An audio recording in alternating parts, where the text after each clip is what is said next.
가톨릭 십자가와 개신교 십자가는 왜 모양이 다를까? 성경이 숨기고 있던 십자가의 진짜 의미, 성당에 가보신 적 있으십니까?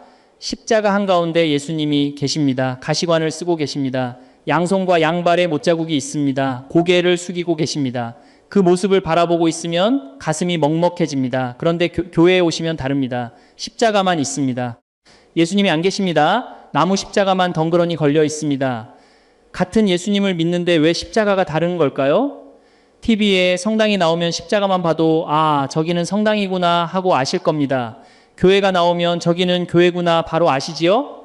그만큼 익숙합니다. 너무 익숙해서 왜 다른지는 한 번도 생각해 보지 않은 겁니다. 그런데 이것보다 더 놀라운 사실이 있습니다. 초대교회는 십자가를 쓰지 않았습니다. 성당의 십자고상도 아닙니다. 교회의 빈 십자가도 아닙니다. 십자가 자체를 쓰지 않았습니다. 300년 동안 왜였을까요? 서기 2세기 로마 지하 카타콤입니다. 좁고 어두운 통로를 한 사람이 걸어갑니다. 벽에는 십자가가 없습니다. 대신 물고기 한 마리가 새겨져 있습니다. 이 물고기는 그냥 물고기가 아니었습니다. 헬라어로 물고기를 뜻하는 5글자, 그 5글자 하나하나가 예수 그리스도 하나님의 아들, 구원자라는 고백의 첫 글자였습니다. 박해를 피해 지하로 숨어든 성도들이 서로를 알아보기 위해 바닥에 발로 슬쩍 그린 물고기 한 마리, 상대방도 물고기를 그리면 그제야 서로가 같은 믿음인 줄 알았습니다. 목숨을 걸고 새긴 5글자였습니다. 목숨을 걸고 그린 물고기 한 마리였습니다. 그 물고기가 어떻게 자가 됐는지, 빈 십자가에 언제 예수님이 달리셨는지, 그 예수님이 왜 다시 사라졌는지, 그리고 이 2000년의 이야기가 지금 여러분이 바라보는 그 십자가와 어떻게 연결되는지 오늘 그 이야기를 하나씩 열어보겠습니다. 우리가 매주 바라보는 그 십자가, 너무 익숙해서 그냥 지나쳤던 그 십자가 안에 우리가 몰랐던 이야기가 담겨 있습니다.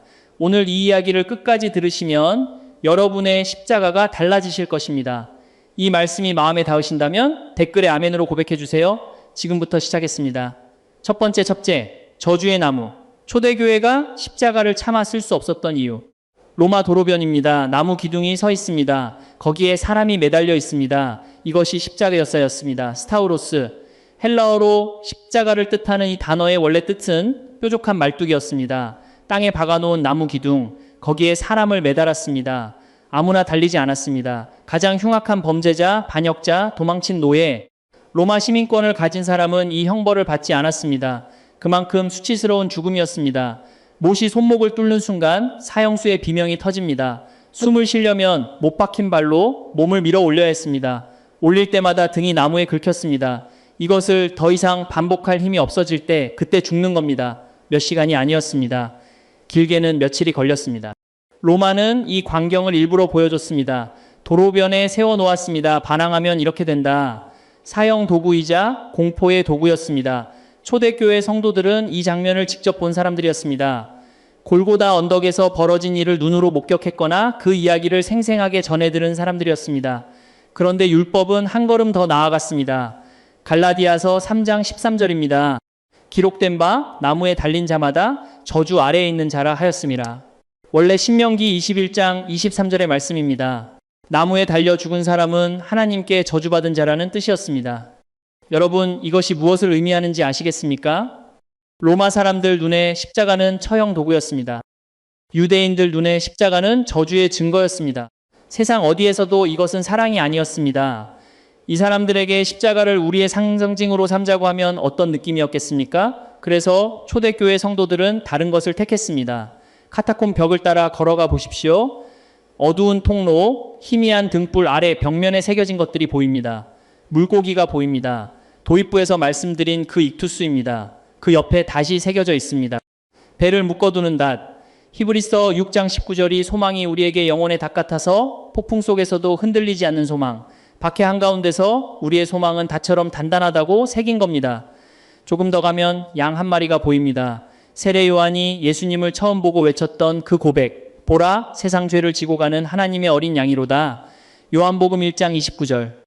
십자가에 달린 분 대신 어린 양으로 오신 분을 기억한 겁니다. 그리고 벽 한쪽에 두 글자가 보입니다. 알파와 오메가. 헬라어의 첫 글자와 마지막 글자. 처음이요 끝이신 분. 나는 알파와 오메가라. 요한계시록 1장 8절. 십자가는 어디에도 없습니다. 그런데 이 벽면 전체가 예수님을 가리키고 있습니다. 십자가를 쓰지 않았을 뿐 예수님을 잊은 적은 단 한 번도 없었던 겁니다. 여러분, 지금 우리가 사랑의 상징으로 목에 걸고 다니는 그것, 교회 첨탑 위에서 빛나는 그것이 그때는 입에 올리기조차 두려운 저주의 나무였습니다. 저주의 나무가 사랑의 상징이 됐습니다. 처형 도구가 구원의 증거가 됐습니다. 이것을 뒤집으신 분이 계시기 때문입니다. 그것이 복음입니다. 함께 기도하시겠습니까? 하나님 아버지, 십자가가 저주의 나무였다는 사실 앞에서 멈추게 됩니다. 우리가 너무 쉽게 바라봤습니다. 초대교회 성도들이 목숨을 걸고 물고기를 새기고 닷을 새기고 어린 양을 새기며 신앙을 지켰던 그 시간을 기억합니다. 저주를 사랑으로 뒤집으신 주님, 오늘 우리가 바라보는 십자가의 무게를 다시 느끼게 해 주시옵소서. 예수님의 이름으로 기도합니다. 아멘. 저주의 도구가 구원의 상징이 된 데에는 결정적인 사건이 있었습니다. 서기 312년 한 황제가 전쟁터에서 하늘을 올려다봤습니다. 그 하늘에서 무엇을 봤는지 지금부터 함께 가보겠습니다. 두 번째, 하늘에 빛난 십자가. 313년 세상 밖으로 나오다. 312년 10월 27일 해가 지고 있었습니다. 로마 금교 밀비우스 다리 앞 한 장군이 막사 안에 서 있었습니다. 콘스탄티누스. 내일이면 로마의 운명을 건 전투가 시작됩니다. 상대는 막센티우스. 콘스탄티누스의 군대가 수적으로 열세였습니다. 상대 병력이 훨씬 많았습니다. 이기기 어려운 싸움이었습니다. 그날 밤 콘스탄티누스가 하늘을 올려다봤습니다. 빛나는 표징이 나타났습니다. 그리고 한마디가 들렸습니다. 이 표징으로 정복하라. 그 표징은 우리가 아는 십자가 모양이 아니었습니다. 헬라어로 그리스도를 뜻하는 첫 두 글자 카이와 로를 겹쳐놓은 표징이었습니다. 초대교회 성도들이 카타콤 벽에도 새겨놓던 바로 그 고백의 기호였습니다. 콘스탄티누스는 즉시 명령을 내렸습니다. 병사들의 방패에 이 표징을 그려놓게 했습니다. 군기 위에도 이 표징을 달았습니다.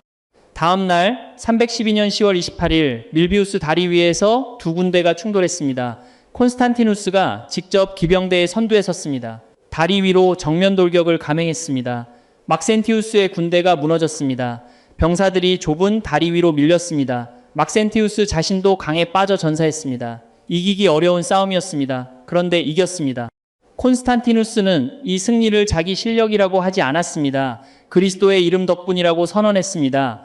그리고 이듬해인 313년 콘스탄티누스는 밀라노에서 칙령을 선포합니다. 밀라노 칙령. 모든 사람에게 자기가 원하는 종교를 따를 수 있는 자유를 보장한다. 특히 그리스도인에 대한 박해를 중지하라. 여러분, 이 칙령이 무엇을 의미하는지 아시겠습니까? 300년 동안 지하에 숨어있던 십자가가 세상 밖으로 나온 겁니다. 카타콤 벽에 몰래 새기던 물고기가 더 이상 비밀일 필요가 없어졌습니다. 닷을 새기며 소망이 닷처럼 단단하다고 버텨온 시간이 끝난 겁니다. 이제 태양 아래에서 당당하게 신앙을 고백할 수 있게 됐습니다. 그리고 십자가가 등장합니다. 더 이상 처형 도구가 아닙니다. 더 이상 저주의 나무가 아닙니다. 교회 위에 올라갔습니다. 공공 건물에 새겨졌습니다. 그리스도인의 무덤에 놓였습니다. 콘스탄티누스는 한 가지 일을 더 했습니다. 로마 제국 전역에서 십자가형을 폐지한 겁니다. 더 이상 사람을 십자가에 매다는 일은 없게 했습니다. 처형 도구에서 구원의 상징으로, 저주의 나무에서 승리의 깃발로 300년 동안 지하에 묻혀있던 십자가가 마침내 햇빛 아래로 올라온 순간이었습니다. 그런데 여러분, 이야기가 하나 더 있습니다. 콘스탄티누스에게는 어머니가 한 분 계셨습니다. 헬레나입니다. 여관주인의 딸이었습니다. 로마 장군과 결혼했지만 남편이 정치적 이유로 다른 여인에게 갔습니다. 버림받은 여인이었습니다. 그런데 아들이 황제가 됐습니다. 콘스탄티누스가 어머니에게 아우구스타라는 칭호를 드렸습니다. 제국에서 가장 높은 여성에게 주는 이름이었습니다. 헬레나는 깊은 신앙을 가진 분이었습니다. 교회를 짓고 가난한 사람들을 돌보고 투옥된 신자들의 석방을 위해 힘썼습니다. 그리고 326년 만년에 접어든 헬레나가 예루살렘으로 순례를 떠났습니다. 목적이 있었습니다. 예수님이 십자가에 달리셨던 바로 그 장소를 찾는 것이었습니다. 골고다 언덕. 그 자리에는 이교도 신전이 세워져 있었습니다. 200년 전 로마 황제 하드리아누스가 의도적으로 그 위에 이교 신전을 올린 겁니다. 기독교의 흔적을 덮어버리려고. 헬레나는 그 신전을 허물게 했습니다. 그리고 발굴을 시작했습니다. 땅을 파기 시작했습니다. 흙 속에서 나무 조각들이 나왔습니다. 십자가 3개가 발견됐습니다. 3개. 예수님의 것과 그 양옆에 달렸던 두 강도의 것이었습니다. 그런데 어느 것이 예수님의 십자가인지 알 수 없었습니다. 전해지는 바에 따르면 헬레나가 병자를 데려와 새 십자가에 차례로 대어 보았다고 합니다. 두 십자가에서는 아무 일도 없었습니다. 세 번째 십자가에 대는 순간 병자가 일어났다고 합니다. 이 이야기가 역사적 사실인지 전승인지는 학자들 사이에 의견이 다릅니다. 분명한 것은 이겁니다. 헬레나는 그 자리에 성당을 세웠습니다. 예수님의 무덤이 있던 바로 그 위에 오늘날 성묘교회라고 불리는 그 성당이 바로 이것입니다. 지금도 예루살렘에 있습니다. 지금도 전 세계 순례자들이 찾아옵니다. 여러분 생각해 보십시오. 300년 동안 땅속에 묻혀있던 십자가가 빛 아래로 나왔습니다. 그리고 그 십자가가 묻혀있던 바로 그 자리에서 진짜 십자가 나무가 발굴됐습니다. 처형 도구였던 나무가 가장 거룩한 유물이 된 겁니다. 감추려고 그 위에 신전까지 올렸는데 결국 드러난 겁니다. 감출 수 없었습니다. 덮을 수 없었습니다. 십자가의 이야기는 묻히지 않았습니다. 그런데 여러분 여기서 한 가지 기억하실 것이 있습니다. 이때 세상 밖으로 나온 십자가는 빈 십자가였습니다. 예수님의 형상이 달려있지 않았습니다. 지금 우리가 교회에서 보는 것과 같은 나무 십자가만 있었습니다. 그러면 예수님은 언제 십자가에 달리신 걸까요? 언제, 왜 빈 십자가에 예수님의 형상이 나타나기 시작한 걸까요? 함께 기도하시겠습니까? 하나님 아버지, 300년을 지하에서 버텨온 성도들의 믿음 앞에서 숙연해집니다. 목숨을 걸고 물고기를 새기고 닷을 새기고 주님의 이름을 지켜온 그 시간. 그 믿음이 마침내 세상 밖으로 나온 날을 기억합니다. 헬레나가 골고다 언덕을 파헤쳐 십자가를 찾아낸 그 장면을 기억합니다. 감추려 해도 감출 수 없는 십자가의 이야기처럼 주님의 사랑도 묻히지 않음을 고백합니다. 주님, 우리에게도 어떤 상황에서든 흔들리지 않는 그 믿음을 허락해 주시옵소서. 예수님의 이름으로 기도합니다. 아멘. 빈 십자가에 예수님이 달리신 것은 이로부터 약 200년 뒤의 일이었습니다. 그런데 놀라운 것이 있습니다. 처음 십자가에 나타난 예수님의 모습은 지금 성당에서 주시는 그 모습이 아니었습니다. 고개를 숙이고 계시지 않았습니다.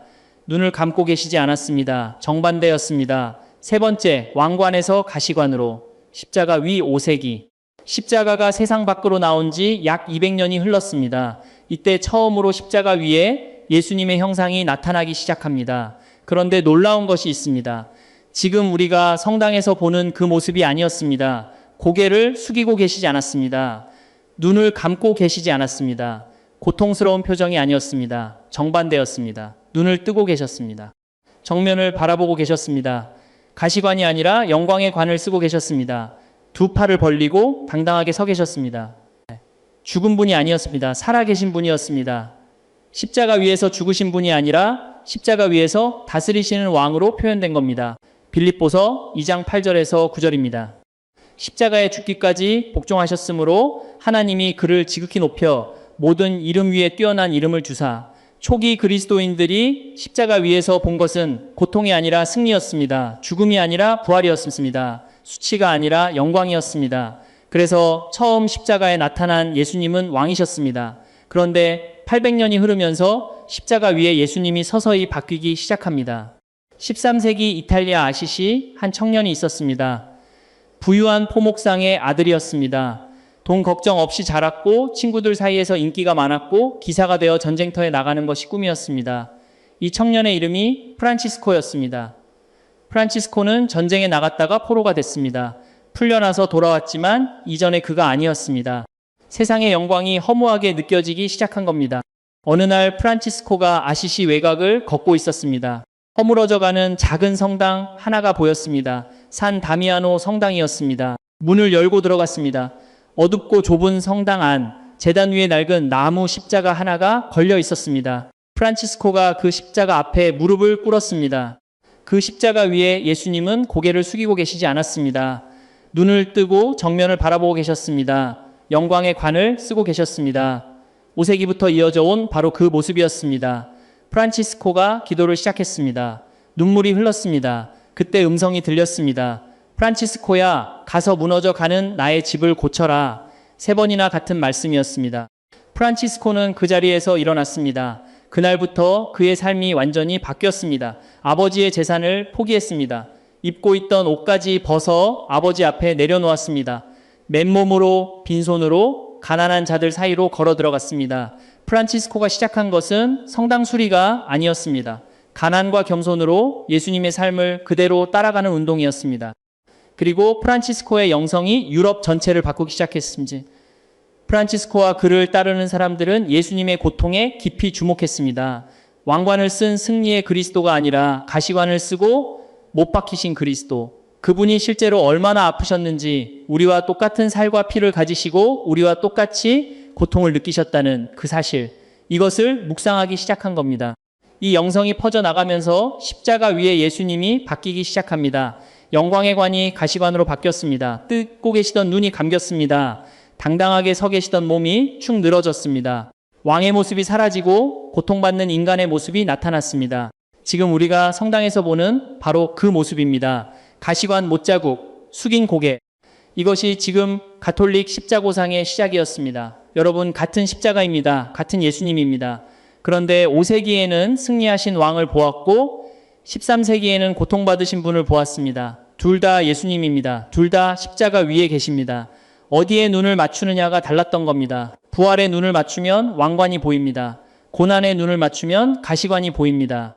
그런데 이 십자고상이 점점 더 화려해지고 점점 더 정교해지고 점점 더 교회의 중심을 차지하게 되면서 300년 뒤에 거대한 질문이 터집니다. 함께 기도하시겠습니까? 하나님 아버지, 프란치스코가 무릎 꿇은 그 자리를 떠올립니다. 허물어져가는 성당, 낡은 십자가, 그 앞에서 가서 나의 집을 고쳐라 하신 음성. 주님, 우리도 무너져가는 자리가 있습니다. 그 자리에서 주님의 음성을 듣게 해 주시옵소서. 십자가 위에서 고통받으신 주님의 사랑을 깊이 묵상하게 해 주시옵소서. 예수님의 이름으로 기도합니다. 아멘. 1200년 동안 교회의 중심에 자리 잡은 그 형상, 1523년 한 사람이 그것을 모두 벗겨냅니다. 교회 안에 있던 모든 그림, 모든 조각, 모든 형상을 벗겨내고 나서 남은 것은 흰벽뿐이었습니다. 네 번째, 흰벽만 남은 교회, 종교개혁이 형상을 벗긴 날 1517년 독일 비텐베르크 마르틴 루터가 교회 정문에 95개조 반박문을 붙였습니다. 종교개혁이 시작된 겁니다. 루터가 문제 삼은 것은 많았습니다. 면죄부 판매, 교황의 권위, 성직자의 부패, 유럽 전체가 흔들리기 시작했습니다. 그런데 루터보다 더 급진적인 사람이 있었습니다. 스위스 취리히 울리 튜빙글리. 튜빙글리는 루터와 거의 같은 시기에 종교개혁을 시작했습니다. 루터보다 2달 늦게 태어났지만 개혁의 칼날은 루터보다 훨씬 날카로웠습니다. 튜빙글리의 원칙은 단순했습니다. 성경에 없는 것은 교회에 있으면 안 된다. 루터는 조금 달랐습니다. 성경에 반대되지 않는다면 전통을 존중할 수 있다. 이 차이가 결정적이었습니다. 루터에게 성상은 그 자체가 문제가 아니었습니다. 그것을 경배하는 행위가 문제였습니다. 그래서 루터교 전통에서는 지금도 십자고상이 사용되기도 합니다. 튜빙글리는 달랐습니다. 성상이 존재하는 것 자체가 우상 숭배로 이어질 위험이 있다고 본 겁니다. 출애굽기 20장 4절입니다. 너를 위하여 새긴 우상을 만들지 말고 위로 하늘에 있는 것이나 아래로 땅에 있는 것이나 땅 아래 물속에 있는 것에 어떤 형상도 만들지 말며, 튜빙글리는 이 말씀을 근거로 교회 안에 모든 형상을 문제 삼았습니다. 1523년 튜빙글리가 67개 논제를 내놓았습니다. 성상 공경 미사, 성직자 독신, 수도원 서약, 이 모든 것이 성경적 근거가 없다고 선언한 겁니다. 취리 시의회가 공개 토론을 열었습니다. 튜빙글리가 성경 지식으로 토론에서 승리했습니다. 그리고 1524년 6월 취리 시의회가 공식 결정을 내렸습니다. 교회 안에 모든 종교적 성상을 제거하라. 여러분, 그 장면을 상상해 보십시오. 수백 년 동안 교회 안에 있던 것들이 하나씩 벗겨지기 시작합니다. 성인들의 조각상이 내려옵니다. 벽에 걸린 성화가 떼어집니다. 미사를 위한 초대와 제단이 치워집니다. 스테인드 글라스가 가려집니다. 그리고 십자고상이 내려옵니다. 1200년 동안 교회의 중심에 있던 예수님의 형상이 벽에서 내려온 겁니다. 남은 것은 흰 벽뿐이었습니다. 텅 빈 교회, 장식이 사라진 예배당, 화려했던 공간이 하루아침에 동굴처럼 변한 겁니다. 그 자리에 무엇이 들어왔겠습니까? 설교단이었습니다. 성경이었습니다. 튜빙글리가 선언한 것은 이것이었습니다. 하나님은 형상을 통해 오시지 않는다. 말씀을 통해 오신다. 보이는 것이 아니라 들리는 것, 형상이 아니라 말씀. 이것이 개신교 빈 십자가의 시작이었습니다. 이 흐름은 칼뱅으로 이어졌습니다. 칼뱅의 제네바에서도 같은 일이 벌어졌습니다. 영국의 청교도 운동도 같은 방향으로 흘러갔습니다. 예배 공간에서 모든 형상을 제거하는 것, 그것이 종교개혁의 중요한 상징이 된 겁니다. 그래서 지금 개신교 교회에 가시면 빈 십자가만 있습니다. 예수님이 안 계십니다. 형상이 없습니다. 그것은 예수님을 잊어서가 아닙니다. 예수님은 형상 안에 계시는 분이 아니라 말씀 안에 계시는 분이라고 고백하는 것이었습니다. 그런데 여러분, 가톨릭은 왜 형상을 유지했을까요? 가톨릭에서 십자고상을 공간의 중심에 두는 이유가 있습니다. 하나님이 실제로 인간의 몸을 입으시고 실제로 고통을 받으셨다는 사실, 추상적인 개념이 아니라 살과 피를 가진 인간으로 오셔서 우리와 같은 고통을 겪으셨다는 것, 이것을 눈으로 보며 묵상하는 겁니다. 보이는 것을 통해 보이지 않는 분을 만나는 것, 이것이 가톨릭의 방식이었습니다. 들리는 말씀을 통해 보이지 않는 분을 만나는 것, 이것이 개신교의 방식이었습니다. 같은 분을 만나는 두 가지 길이었던 겁니다. 그러면 빈 십자가는 정확히 무엇을 선언하고 있는 걸까요? 형상이 사라진 그 자리에 어떤 메시지가 남아있는 걸까요? 함께 기도하시겠습니까? 하나님 아버지, 형상을 벗겨낸 자리에 말씀을 세운 그 결단을 기억합니다. 보이는 것에 기대지 않고 들리는 말씀에 귀를 기울이겠다는 그 고백. 주님, 우리도 형상이 아니라 말씀 안에서 주님을 만나게 하여 주시옵소서. 동시에 주님의 고난을 묵상하는 이들의 마음도 귀하게 여겨 주시옵소서. 같은 주님을 바라보는 서로 다른 길 위에 있는 모든 이들을 축복하여 주시옵소서. 예수님의 이름으로 기도합니다. 아멘. 형상이 사라진 자리에 남은 빈 십자가, 그 빈 십자가가 선언하는 한마디가 있습니다. 예수님이 십자가 위에서 마지막으로 하신 그 말씀입니다. 5번째, 다 이루었다. 빈 십자가가 선언하는 한마디, 골고다 언덕입니다. 한낮인데 어둠이 땅을 덮고 있었습니다. 낮 12시부터 오후 3시까지 3시간 동안 해가 빛을 잃었습니다. 마태복음 27장 45절입니다. 제6시로부터 온 땅에 어둠이 임하여 제9시까지 계속되더니 예루살렘 전체가 어둠 속에 있었습니다. 성전도, 거리도, 골고다 언덕도, 십자가 위에 예수님도 그 어둠 속에 계셨습니다. 3시간, 성경은 그 3시간 동안 무슨 일이 있었는지 거의 기록하지 않았습니다. 침묵이었습니다. 하늘도 침묵했고 땅도 침묵했습니다. 그 침묵을 깨뜨린 것은 예수님의 음성이었습니다. 마태복음 27장 46절입니다. 엘리 라마 사박다니, 나의 하나님 어찌하여 나를 버리셨나이까. 여러분, 이 한마디를 천천히 들어보십시오. 하나님의 아들이 하나님께 왜 나를 버리셨습니까? 하고 묻고 있습니다. 태초부터 한 번도 떨어진 적 없는 아버지와 아들이 이 순간 갈라진 겁니다. 왜였습니까? 우리 때문이었습니다. 우리가 져야 할 죄의 무게가 예수님 위에 놓였기 때문입니다. 하나님이 예수님을 버리신 것이 아닙니다. 우리의 죄가 그 사이를 갈라놓은 겁니다. 그 어둠 속에서, 그 갈라짐 속에서 예수님이 혼자 버티고 계셨습니다. 그리고 시간이 흘렀습니다. 요한복음 19장 28절입니다. 내가 목마르다. 십자가에 달리신 분이 목마르다고 하셨습니다. 채찍에 맞으시고 가시관에 찔리시고 못에 박히시고 온몸에서 피가 흘렀습니다.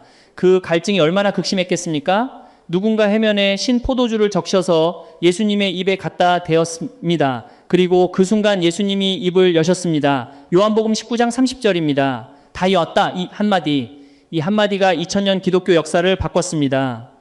여러분이 이 말씀의 헬라어 원어를 아시면 소름이 돋으실 겁니다. 다 이루었다. 헬라어로 한 단어입니다. 테텔레스타이.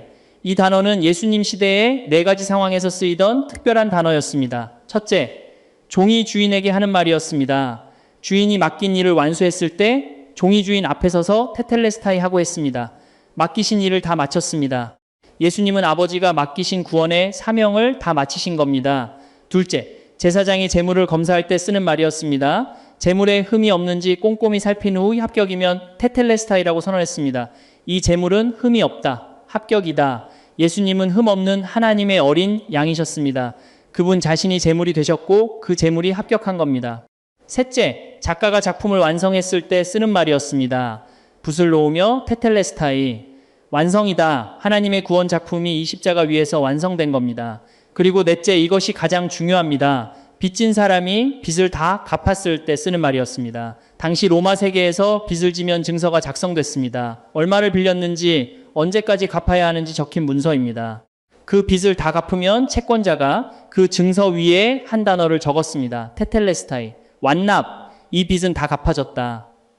더 이상 갚을 것이 없다는 선언이었습니다. 여러분, 우리에게 빚이 있었습니다. 죄의 빚이었습니다. 우리 힘으로는 평생을 살아도 갚을 수 없는 빚이었습니다. 예수님이 그 빚을 대신 갚으신 겁니다. 십자가 위에서 자기 몸으로, 자기 피로, 그리고 그 증서 위에 직접 도장을 찍으신 겁니다. 테텔레스타이. 다 갚았다. 골로새서 2장 14절이 바로 이것을 말하고 있습니다. 우리를 거스르고 우리를 대적하는 의문에 쓴 증서를 도말하시고 제하여 버리사 십자가에 못 박으시고 빚 증서가 십자가에 못 박힌 겁니다. 찢어진 겁니다. 더 이상 우리에게 빚을 물을 수 없게 된 겁니다. 다 이루었다. 이 한마디가 십자가 위에서 선포된 순간 성전 휘장이 위에서 아래로 찢어졌습니다. 마태복음 27장 51절입니다. 하나님과 사람 사이를 가로막던 그 두꺼운 휘장이 찢어진 겁니다. 더 이상 가로막는 것이 없어졌습니다. 예수님이 머리를 숙이셨습니다. 숨을 거두셨습니다. 그리고 사흘이 지났습니다. 새벽입니다. 여인들이 무덤으로 갑니다. 향품을 준비해서 예수님의 시신에 바르려고 간 겁니다. 무덤에 도착했습니다. 돌이 굴려져 있었습니다. 안으로 들어갔습니다. 비어 있었습니다. 예수님이 안 계셨습니다. 시신이 없었습니다. 천사가 말합니다. 어찌하여 산자를 죽은 자 가운데서 찾느냐? 여기 계시지 않고 살아나셨느니라. 누가복음 24장 5절에서 6절. 여러분, 이것이 빈 십자가가 선언하는 메시지입니다. 예수님은 더 이상 십자가에 계시지 않습니다. 더 이상 무덤에 계시지 않습니다. 부활하셨습니다. 살아계십니다. 빈 십자가는 비어있는 게 아닙니다. 다 이루었다가 새겨져 있는 겁니다. 이 빚은 다 갚아졌다가 선언되어 있는 겁니다. 여기 계시지 않고 살아나셨다가 증거되어 있는 겁니다. 고린도전서 15장 17절입니다. 그리스도께서 다시 살지 못하셨으면 너희 믿음도 헛것이요. 부활이 없으면 믿음도 없습니다. 부활이 없으면 십자가도 그냥 처형 도구일 뿐입니다. 부활이 있기 때문에 저주의 나무가 구원의 상징이 된 겁니다. 첫 번째에서 말씀드렸습니다. 저주의 나무였다고. 두 번째에서 말씀드렸습니다. 300년 만에 세상 밖으로 나왔다고. 세 번째에서 말씀드렸습니다. 그 위에 예수님의 형상이 달렸다고. 네 번째에서 말씀드렸습니다. 종교개혁이 그 형상을 다시 벗겼다고. 왜 벗겼겠습니까? 다 이루었다. 예수님은 더 이상 거기 계시지 않기 때문입니다. 부활하셨기 때문입니다. 빈 십자가는 빈 것이 아닙니다. 승리가 새겨져 있는 겁니다. 함께 기도하시겠습니까? 하나님 아버지, 다 이루었다. 이 한마디 앞에서 무릎을 꿇습니다. 우리의 빚을 대신 갚아주신 주님, 우리가 평생 갚을 수 없던 그 빚 위에 완납도장을 찍어주신 주님, 테텔레스타이, 이 한 단어가 우리의 인생을 바꿨습니다. 십자가에서 죽으셨지만 거기 머무르지 않으셨습니다. 부활하셨습니다. 살아계십니다. 빈 십자가 앞에서 그 승리를 선포합니다. 주님의 은혜를 잊지 않게 해주시옵소서. 예수님의 이름으로 기도합니다. 아멘. 빈 십자가가 선언하는 것은 부활이었습니다. 십자고상이 묵상하게 하는 것은 고난이었습니다. 그러면 둘 중 어느 쪽이 맞는 걸까요? 고난이 맞습니까? 부활다. 여섯 번째, 고난과 부활. 두 십자가가 서로를 완성하다. 고난이 맞습니까? 부활이 맞습니까? 이 질문 앞에서 많은 분들이 고민하셨을 겁니다. 가톨릭이 맞는 건지, 개신교가 맞는 건지, 십자고상이 옳은 건지, 빈 십자가가 옳은 건지. 결론부터 말씀드리겠습니다. 둘 다 맞습니다. 아니, 더 정확히 말하면 둘 중 하나만으로는 부족합니다. 빌립보서 2장 8절에서 11절까지를 천천히 읽어보시겠습니까? 그는 사람의 모양으로 나타나사 자기를 낮추시고 죽기까지 복종하셨으니 곧 십자가에 죽으심이라. 여기까지가 고난입니다. 십자고상이 보여주는 장면입니다. 가시관, 못자국, 숙인 고개, 하나님의 아들이 인간의 몸으로 가장 낮은 자리까지 내려오신 것, 그것을 잊지 말라는 것이 십자고상의 메시지입니다. 이어서 9절입니다. 이러므로 하나님이 그를 지극히 높여 모든 이름 위에 뛰어난 이름을 주사. 여기부터가 부활입니다. 빈 십자가가 선언하는 장면입니다. 다 이루었다. 더 이상 거기 계시지 않는다. 부활하셨다. 지극히 높여지셨다. 여러분, 이 두 구절은 한 문장입니다. 8절에서 끊으면 안 됩니다. 9절에서 시작해도 안 됩니다. 고난과 부활은 한 문장 안에 들어 있습니다. 고난 없는 부활은 없습니다. 십자가에 죽지 않으셨으면 부활도 없었습니다. 부활 없는 고난은 절망입니다. 십자가에서 끝났으면 그것은 패배였습니다. 고난이 있었기 때문에 부활이 의미가 있고 부활이 있었기 때문에 고난이 희망이 됩니다. 동전을 생각해 보십시오. 앞면만 있는 동전이 있습니까? 뒷면만 있는 동전이 있습니까? 앞면을 보려면 뒷면이 있어야 합니다. 뒷면을 보려면 앞면이 있어야 합니다. 하나를 빼면 동전이 아닙니다. 십자고상은 동전의 한 면입니다. 빈 십자가는 동전의 다른 면입니다. 둘을 합쳐야 비로소 온전한 십자가가 됩니다. 그런데 여러분, 단순히 모양만 다른 것이 아닙니다. 두 전통이 하나님을 만나는 방식 자체가 달랐습니다. 가톨릭의 신앙은 매우 감각적입니다. 성당에 들어가 보시면 느끼실 겁니다. 높은 천장이 하늘을 향해 솟아 있습니다. 스테인드 글라스 사이로 빛이 쏟아져 들어옵니다. 향 냄새가 은은하게 퍼집니다. 사제가 빵을 들어 올립니다. 포도주를 따릅니다. 가톨릭에서 이것은 단순한 의식이 아닙니다. 이 빵과 포도주를 통해 그리스도가 지금 이 자리에 오신다고 고백하는 겁니다. 미사 때마다 십자가의 희생이 현재에도 살아있는 사건이 되는 겁니다. 가톨릭에는 7가지 성사가 있습니다. 세례의 물, 견진의 기름, 성체의 빵과 포도주, 고해의 말, 혼인의 서약, 병자의 기름, 성품의 안수, 물과 기름과 빵과 포도주, 눈에 보이는 것, 손에 잡히는 것, 입으로 맛볼 수 있는 것, 이 물질적인 것들을 통해 하나님이 우리에게 오신다고 믿는 겁니다. 왜 그렇습니까? 하나님이 실제로 인간의 몸을 입으셨기 때문입니다. 살과 피를 가진 인간으로 오셨기 때문입니다. 추상적인 개념이 아니라 만질 수 있는 몸으로 오셨기 때문입니다. 그래서 십자고상도 같은 맥락입니다. 추상적인 상징이 아니라 구체적인 몸으로 고통받으신 그리스도를 눈으로 보며 묵상하는 겁니다. 보이는 것을 통해 보이지 않는 분을 만나는 것. 이것이 가톨릭의 방식입니다. 개신교는 달랐습니다. 개신교 예배당에 들어가 보십시오. 가장 중요한 것이 어디에 있습니까? 강단입니다. 설교단입니다. 성경이 펼쳐져 있습니다. 개신교에서 성례는 2가지입니다. 세례와 성찬. 나머지는 성례가 아닌 예식으로 봅니다. 개신교가 강조하는 것은 이것입니다. 하나님은 설교되는 말씀을 통해 우리에게 오신다. 눈에 보이는 형상이 아니라 귀에 들리는 말씀이 중심이다. 그래서 빈 십자가도 같은 맥락입니다. 형상이 필요 없습니다. 말씀이면 충분합니다. 들리는 말씀을 통해 보이지 않는 분을 만나는 것, 이것이 개신교 방식입니다. 여러분, 이것이 무엇을 뜻하는지 아시겠습니까? 십자가의 모양이 다른 것은 단순히 장식의 차이가 아니었습니다. 하나님이 어떻게 우리에게 오시는가? 이 질문에 대한 강조점이 달랐던 겁니다. 보이는 것을 통해 오시는가? 들리는 것을 통해 오시는가? 둘 다 하나님이 오시는 길입니다. 어느 쪽이 틀린 것이 아닙니다. 여러분, 한 장면을 보시겠습니까? 새벽 미사 시간입니다. 성당 안이 조용합니다. 한 할머니가 맨 앞줄에 앉아 계십니다. 고개를 들어 십자고상을 바라봅니다. 가시관을 쓰고 못에 박히시고 고개를 숙이신 예수님. 이 할머니에게 지난 한 해는 힘든 시간이었습니다. 남편을 먼저 보냈습니다. 병원비가 쌓였습니다. 자녀들은 바빠서 자주 오지 못합니다. 이 할머니가 십자고상을 바라보며 이렇게 기도합니다. 예수님, 당신도 아프셨지요? 당신도 혼자셨지요? 제 마음을 아시지요?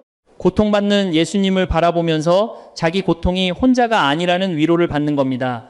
이것이 십자고상 앞에서 일어나는 일입니다. 이번에는 다른 장면을 보시겠습니까? 주일 아침입니다. 교회 예배당이 밝습니다. 앞에 빈 십자가가 걸려 있습니다. 예수님이 안 계십니다. 한 권사님이 찬양을 부르고 계십니다. 이분도 쉽지 않은 시간을 보내고 계십니다. 건강이 예전 같지 않습니다. 기도에도 응답이 더딥니다. 그런데 빈 십자가를 바라보며 이렇게 고백합니다. 예수님은 거기 계시지 않습니다.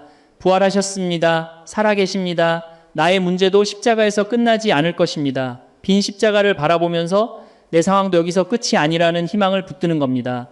이것이 빈 십자가 앞에서 일어나는 일입니다.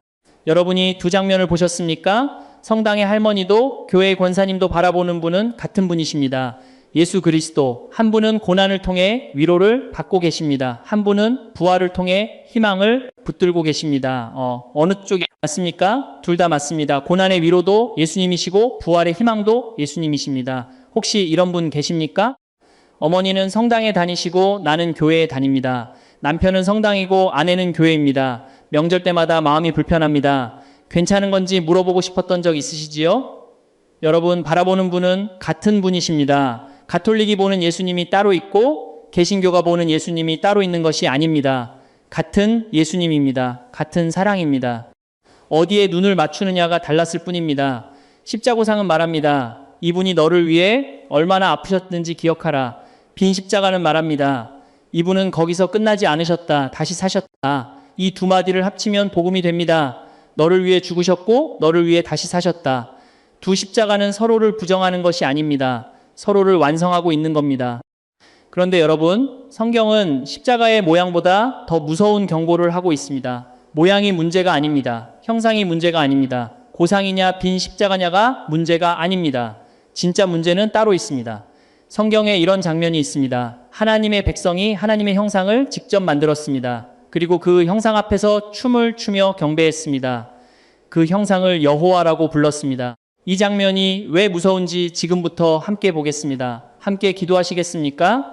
하나님 아버지, 고난의 십자가도 주님이시고 부활의 십자가도 주님이심을 고백합니다.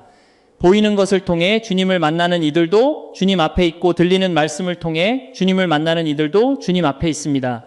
주님의 고통을 묵상하는 이들에게 위로를 허락해 주시옵소서. 주님의 부활을 선포하는 이들에게 담대함을 허락해 주시옵소서. 같은 주님을 바라보는 서로 다른 길 위에 있는 모든 이들을 하나 되게 해 주시옵소서. 주님, 우리가 모양에 머무르지 않고 그 안에 담긴 사랑까지 바라보게 해 주시옵소서. 예수님의 이름으로 기도합니다. 아멘. 하나님의 백성이 직접 만든 하나님의 형상, 그 형상을 여호와라고 부른 사람. 이 이야기가 왜 지금 우리에게 경고가 되는지 마지막 7번째 이야기를 열어보겠습니다. 7번째, 금송아지를 여호와라 부른 사람들. 진짜 십자가란 무엇인가? 시내산입니다. 모세가 하나님의 말씀을 받으러 산 위로 올라갔습니다. 하루가 지났습니다. 이틀이 지났습니다. 열흘이 지났습니다. 모세가 내려오지 않았습니다. 20일, 30일, 40일. 산 아래에서 기다리던 이스라엘 백성들의 마음이 흔들리기 시작했습니다. 여러분, 이 사람들이 어떤 사람들인지 기억하십시오. 이집트에서 400년을 종살이했습니다. 하나님이 10가지 재앙으로 이집트를 치셨습니다. 홍해가 갈라졌습니다. 그 바다 한가운데를 두 발로 걸어서 건넌 사람들입니다. 광야에서 하늘에서 내리는 만나를 매일 아침 주워 먹은 사람들입니다. 반석에서 물이 터져 나오는 것을 눈으로 본 사람들입니다. 이 모든 것을 직접 경험한 사람들이었습니다. 그런데 모세가 40일 동안 안 내려오니까 불안해지기 시작한 겁니다. 출애굽기 32장 1절입니다. 백성이 모세가 산에서 내려옴이 더딘 불 보고 모여 백성이 아론에게 이르러 말하되 일어나라. 우리를 위하여 우리를 인도할 신을 만들라. 여러분, 이 말을 천천히 들어보십시오. 우리를 인도할 신을 만들라. 하나님을 버리겠다는 말이 아니었습니다. 하나님을 만들겠다는 말이었습니다. 보이지 않는 하나님이 답답하니까 눈에 보이는 하나님을 만들자는 겁니다. 아론은 어떻게 했겠습니까? 출애굽기 32장 2절입니다. 아론이 그들에게 이르되 너희의 아내와 자녀의 귀에서 금고리를 빼어 내게로 가져오라. 백성들이 금고리를 빼서 아론에게 가져왔습니다. 아론이 그 금을 녹여서 조각칼로 새겼습니다.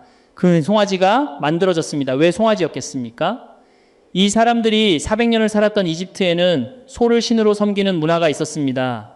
눈에 익은 형상이었던 겁니다. 하나님의 모습을 상상할 때 자기가 알고 있는 것에서 가져온 겁니다. 그런데 여러분, 여기서 정말 무서운 장면이 나옵니다. 출애굽기 32장 4절입니다. 그들이 말하되 이스라엘아, 이는 너희를 애굽 땅에서 인도하여 낸 너희의 신이로다. 이 금송아지가 이집트에서 자기들을 인도한 하나님이라는 겁니다. 다른 신을 섬기겠다는 게 아닙니다.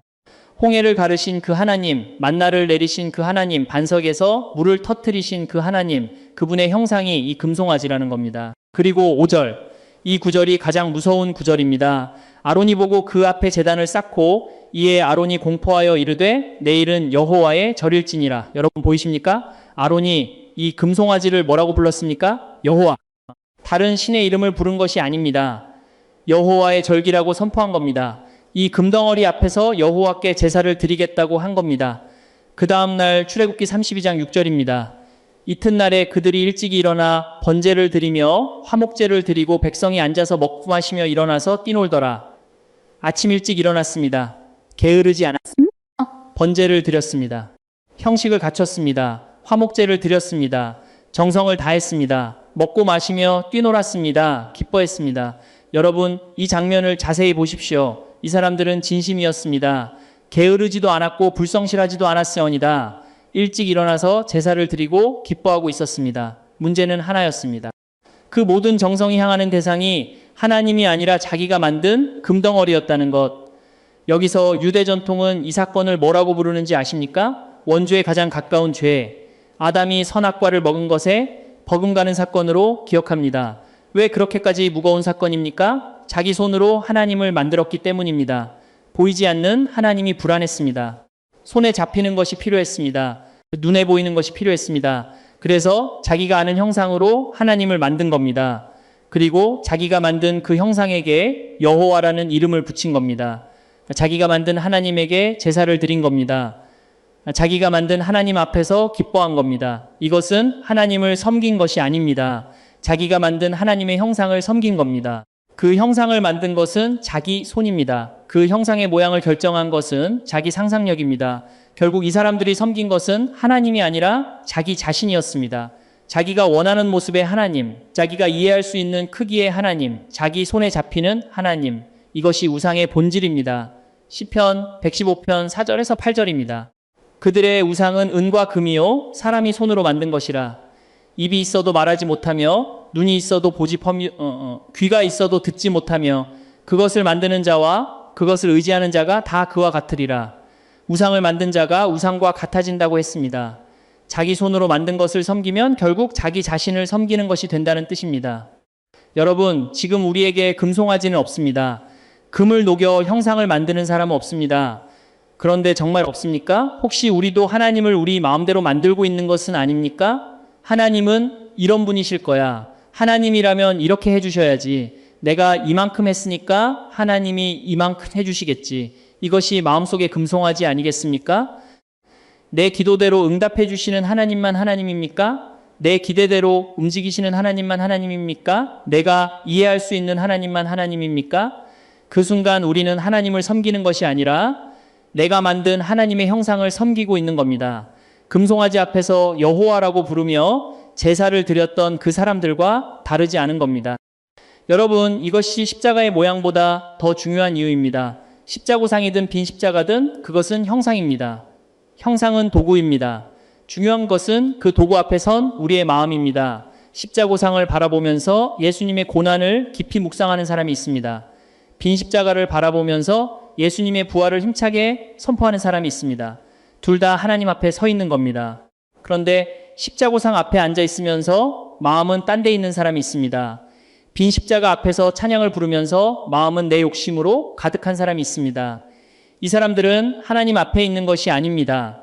자기 앞에 있는 겁니다. 십자가의 모양이 문제가 아닙니다. 그 앞에 선 내 마음이 문제입니다. 예수님이 말씀하셨습니다. 마태복음 16장 24절입니다. 누구든지 나를 따라오려거든 자기를 부인하고 자기 십자가를 지고 나를 따를 것이니라. 여러분, 자기 십자가라고 하셨습니다. 성당의 십자고상이 아닙니다. 교회의 빈 십자가가 아닙니다. 자기 십자가입니다. 자기를 부인하는 것, 내가 만든 하나님의 형상을 내려놓는 것, 내 욕심대로 만든 금송아지를 내려놓는 것, 그리고 예수님이 가신 그 길을 따라가는 것, 이것이 진짜 십자가입니다.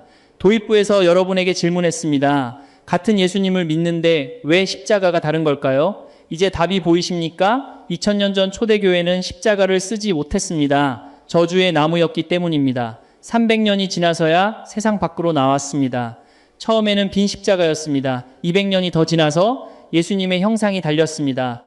처음에는 왕관을 쓰신 모습이었습니다. 800년이 더 지나서 가시관으로 바뀌었습니다. 그리고 종교개혁이 그 형상을 다시 벗겼습니다.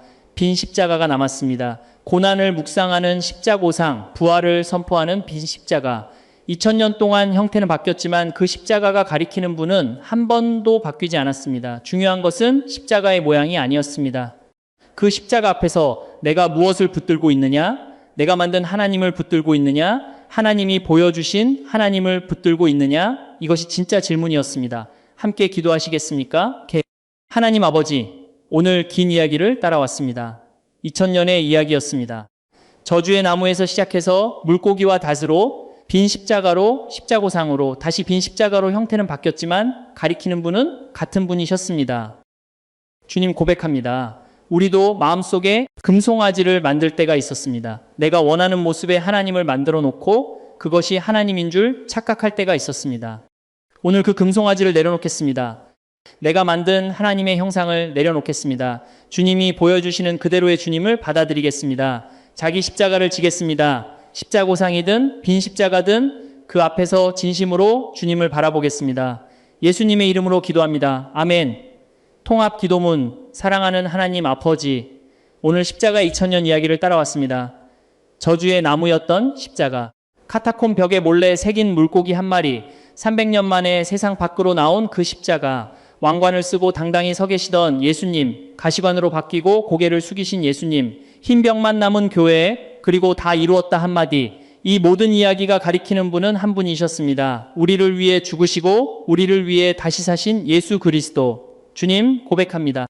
우리가 십자가를 너무 당연하게 바라봤습니다. 초대교회 성도들이 목숨을 걸고 지켜낸 그 고백의 무게를 잊고 있었습니다. 테텔레스타이, 다 이루었다.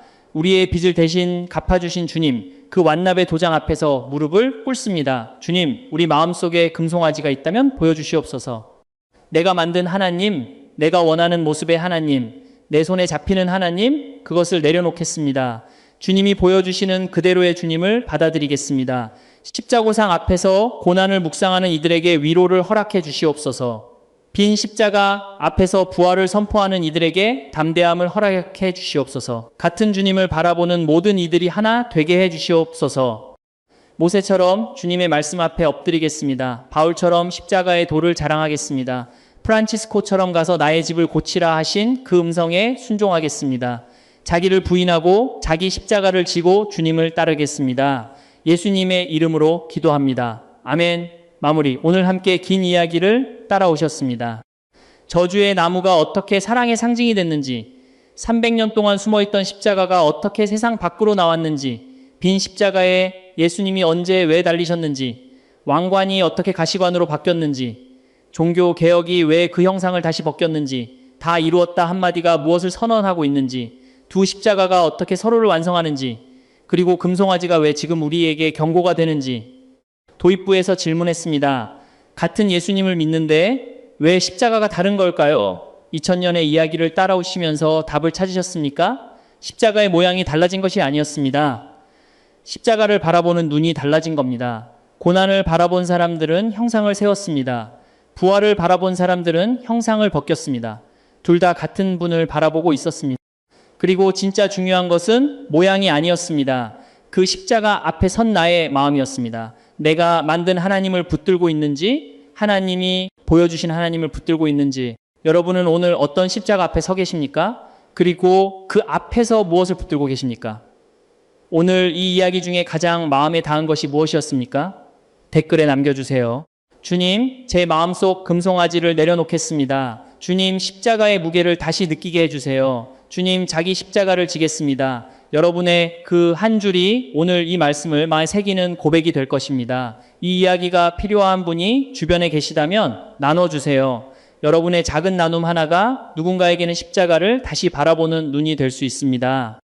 십자가는 하나입니다. 그 십자가가 전하는 사랑은 변하지 않습니다. 2000년 전에도 오늘도 내일도 하나님의 사랑이 여러분의 삶 가운데 충만하시기를 축복합니다. 오늘도 그 십자가의 은혜 안에서 평안한 하루 되시기를 바랍니다. 감사합니다.